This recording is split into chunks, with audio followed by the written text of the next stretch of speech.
YouTube? It's your boy, just another PokeTuber, coach of your Piedmont Triad Kickers, coming at you today with our draft analysis for Season 1 of SPDA Champions Division. Um, Actually, yeah, that's kind of all I can say to it. It's a Season 1. Not really a whole lot of stuff I could say to, try to hype it up, build it up. It's Season 1. We're in the inaugural season, and hopefully, we're just here to have a good time. So, let's go over some of the, what's the word I'm looking for? You know what, rules. Let's use that word, rules. Let's go over some of the rules of the SPDA. So this is a tiered draft system in the sense that if you've done a draft where there's mons that are assigned tiers like S tier, A tier, B tier, C, like in this draft in particular, right? Every mon was assigned a tier based on its viability. So mons were either S tier, A tier, B tier, C tier, or D tier. I can't remember the exact order, but I do know we are only allowed to have 10 Pokemon. Like, it has to be exactly 10. You were allowed one S tier. If I remember correctly, we were allowed one S tier, three, I think we were allowed one S tier, two A tiers. I think we were allowed three B tiers, so right there, that's 6 Mons. I think we were also allowed, like, 2 C tiers and 2 D tiers. I think that's how it worked. You're allowed to have up to 2 Mega Captains, so if you have like an S tier Mega, you can't have a secondary Mega on your team, but if you have a Mega from a different, something from a lower tier, you're allowed to have up to 2 of those. This league is 8 weeks before playoffs, so altogether 11 weeks. So I expect to see us for the next 11 weeks. And uploads are not required, but since we are over here, doing the draft analysis, clearly we plan to upload. So, in regards to our drafting position, we ended up on the wheel, the very bottom of the wheel, as a matter of fact, which I kind of do prefer. There's only 10 people in my pool, but there's 20 coaches altogether, but we were split into 2 separate divisions, 2 divisions of 10. There's the Pokédex isn't really big enough to support that many coaches, but at the same time, with the interest that was shown, the moderators didn't want to just start cutting people. So, just to help everybody, get their intro into champions. 2 divisions, and you love to see it. So I've gone over the rules, I've gone over where I was in the draft. There's a lot of familiar faces here: Dashing Sceptile, Praetor 54, Nue, Zach Mander, Josh. So yeah, I think I've said enough up to this point. Let's just get into what I drafted. So for the first round draft pick, so as you guys may or may not know, we are also participating in NBBCL, but we're not really doing too well there. I mean, I'm not too surprised by that, considering it is my first ever VGC draft. So, it is a bit of a learning curve, but at the same time, it sucks to not be, winning, but it is what it is, right? So I wanted to use those lessons from that league to try to help me build a better team, because I feel like the team I have over there is actually pretty good. It's just a combination of the way I've been piloting it, my lack of VGC experience, as well as just draft is just different from doing the ladder. This was like us using our ladder teams. My ladder team is pretty good, but this is a draft, so there's a lot of differences there. So I really wanted to try to build a better team this time around. So I decided for the first round draft pick, we should go with a Mon. I wanted a Mon that was very versatile, that you can put on like most archetypes of teams. I had it in my mind that if this Mon, if my second round got sniped, as long as I get the first round, I'll be fine. So the first round, I wanted to pick up none other than Mr. Fish, the Basque Legion. So this mod can fit on pretty much any archetype of team except for Trick Room. And even then, you could maybe make an argument for why it could fit on Trick Room, because it is slow enough that maybe if you run like a Brave Nature or something, and I mean, it does get priority, so maybe you could pull it off. I don't know, but I wouldn't use this in Trick Room. But you can honestly put this on anything else. Like, you can put this in Rain, where it's, at its best, because you get adaptability and Swift Swim, so you use Swift Swim to outspeed everything, or use adaptability with a Choice Scarf and then just be doing crazy damage because you're getting an adaptability boost, as well as a Rain boost. Last Respects is allowed, for those of you who are wondering, so we can also spam that. That's why this mod can kind of fit on any kind of team, because there's not really a whole lot of dark types.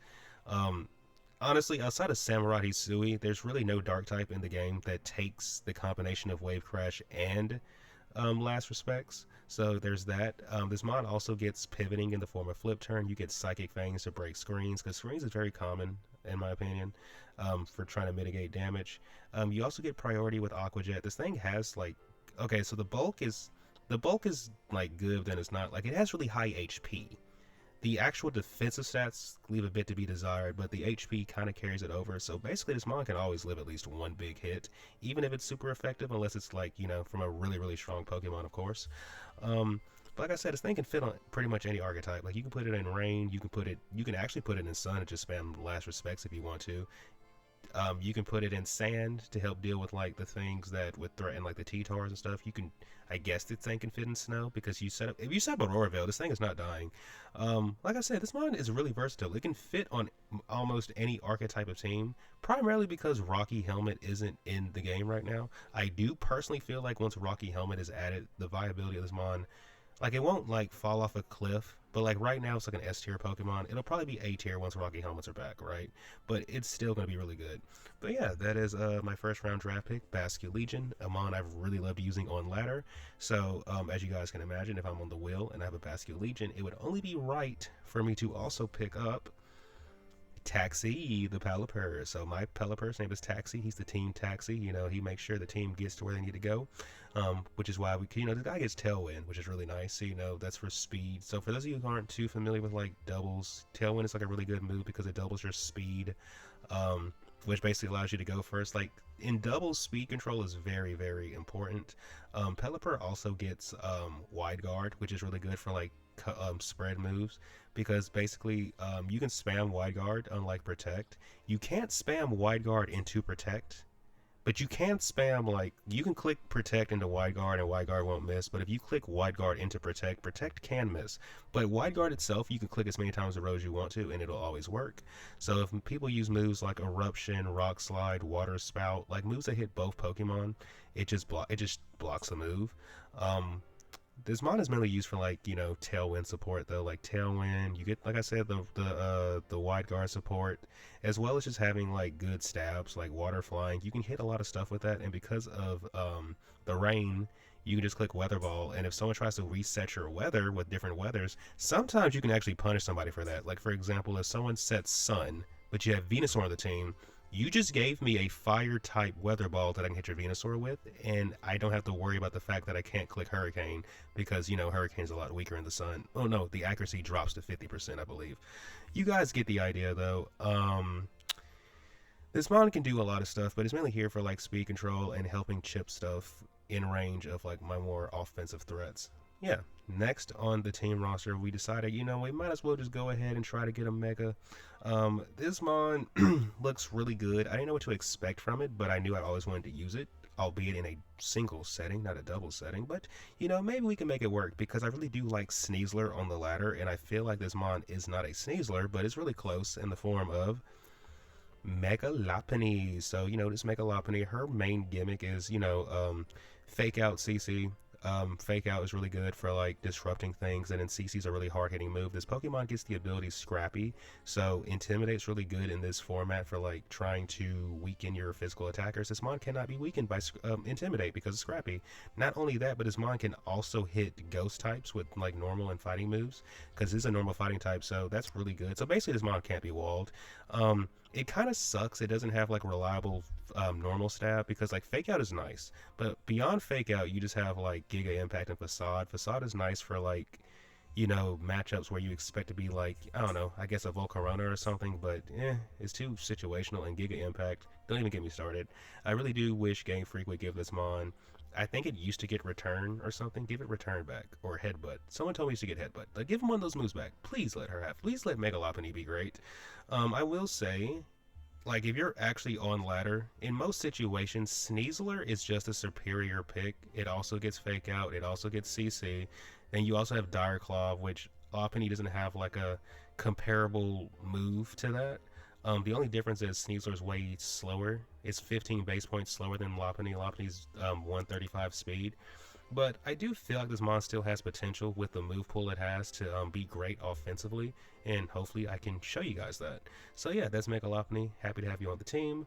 Next on the team roster, so we have a rain team.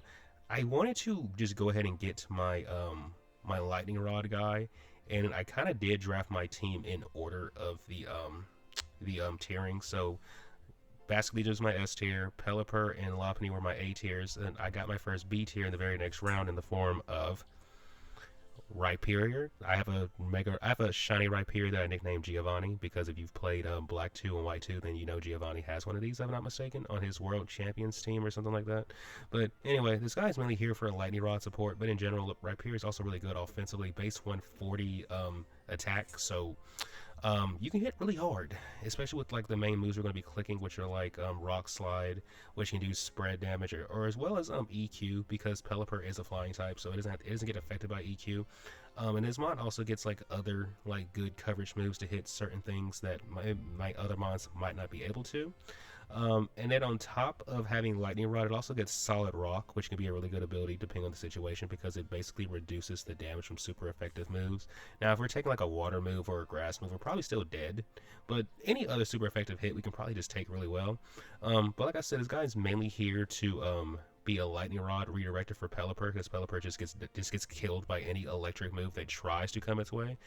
And on top of that, Rhyperior is also just really here to be like a really good offensive piece for the team.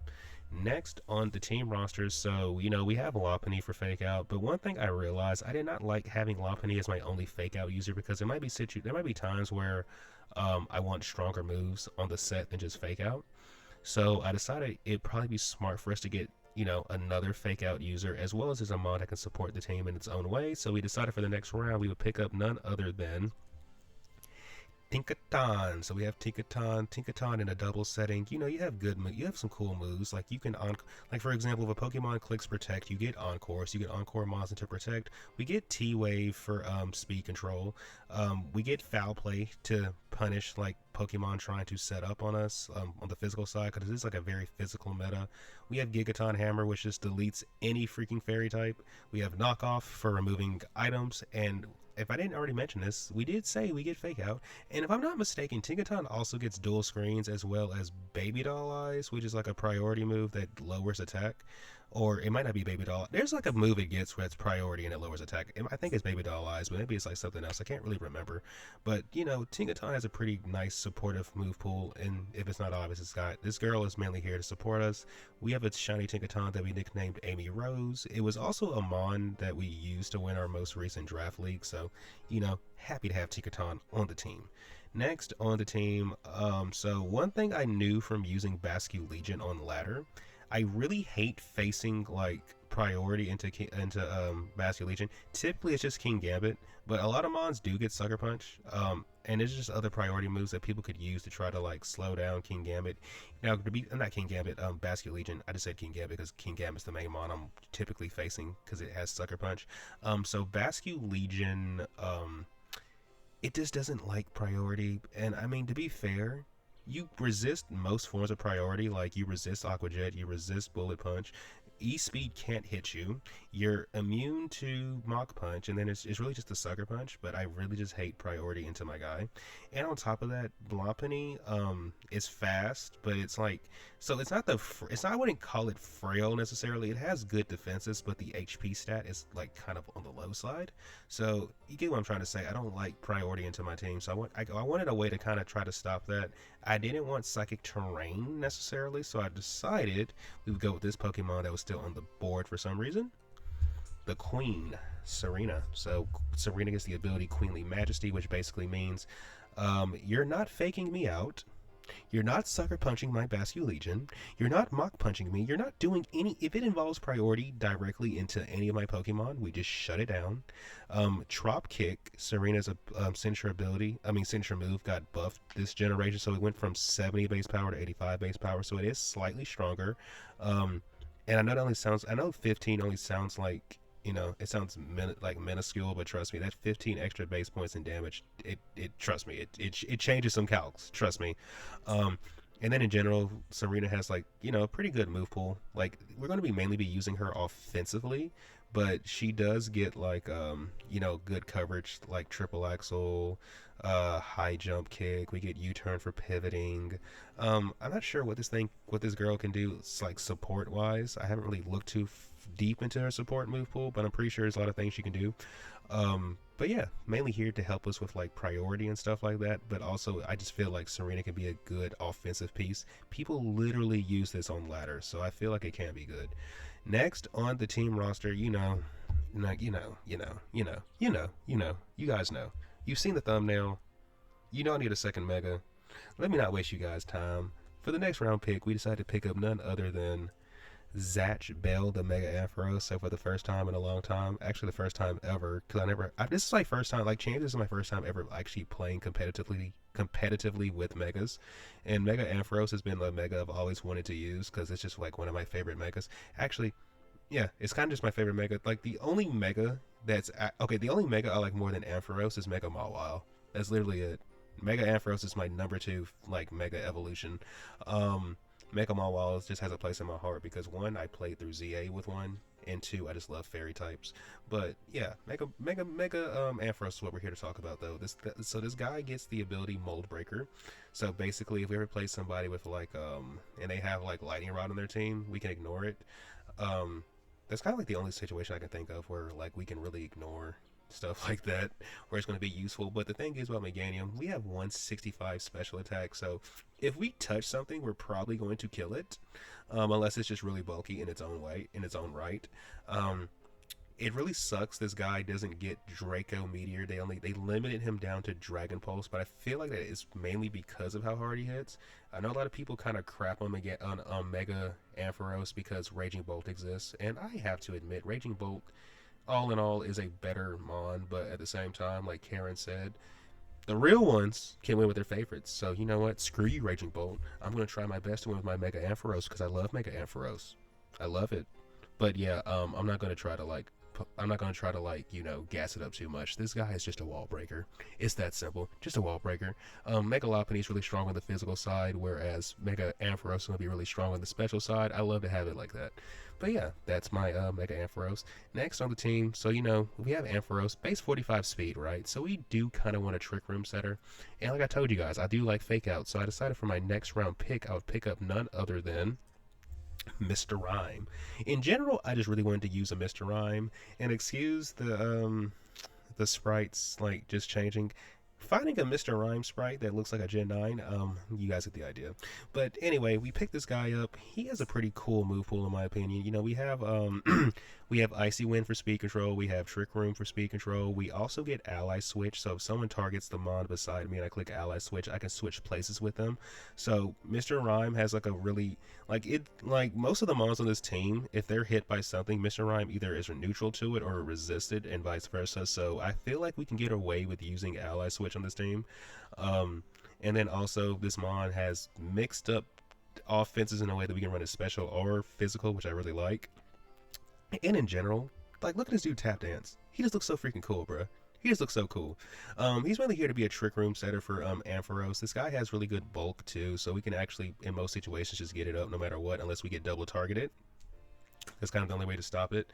And this guy also gets this really cool ability called Screen Cleaner. So if someone sets screens and then we send Mr. Rhyme out, it just removes the screens immediately just by existing, which I think is really nice. And like I said, this dude's a really good tap dancer. So yeah, love to have you on the team, Mr. Rhyme. Next on the team roster, so we needed a so all we have left is our 2 D tier mons. So Rhyperior, Tinkaton, and Serena were our B tiers. Ampharos, Mr. Rhyme were our C tiers. Basically, is my A tier. Pelipper and Lopunny were Basically, this is my S tier. Pelipper and Lopunny were my A tier. So now all we have room left is for our 2 D tiers. So we don't have Intimidate on our team. And I kind of did see, I watched a video, I think it was like Cybertron, or it might have been Wolfie who used this mon. And I said, you know what, screw it, if the goats use it, maybe I should try it too. So we decided for Intimidate, we should pick up Arbok. We're going to be using our Arbok that we won SDA with, Sneaky Link. So Sneaky Link is going to be making a reappearance for the first time in a long time. Does Sneaky Link come to any games? We don't know. However, Sneaky Link is on the team. We're happy to have you, and hopefully you just don't do anything creepy. But yeah, this guy is mainly here for Intimidate. I mean, it does get other cool stuff. Like you get, if I'm not mistaken, you get Sucker Punch priority, and you do get Glare for speed control. You can also poison stuff for, but thing is, VGC games typically don't last long enough for poison to really matters. So I think Glare and Intimidate is going to be like where this guy shines the most. He's a D tier Pokemon. He's not meant to give me like unlimited value, But yeah, that is Sneaky Link. Next on the team roster is a mon I never thought I would ever pick up, but we needed one more mon. Like we were required by the rules to pick up another Mon. None of the other Mons that were in the D tier made sense on my team.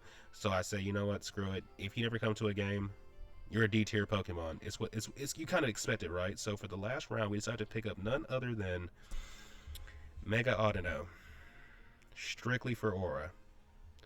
There is no other reason we have this Mon on our team except for Aura. I don't even know what this thing does. I just know it can be supportive somehow, some way. But yeah, guys, that is the Audino. That is the team. I think I said everything that needed to be said. If you were expecting like a long, detailed explanation of why I picked up Audino, even I don't know why I picked up Audino, so that doesn't really help either one of us. But yeah, that is the team. I hope you enjoyed the draft analysis, and I hope in general you like the team. Leave a comment.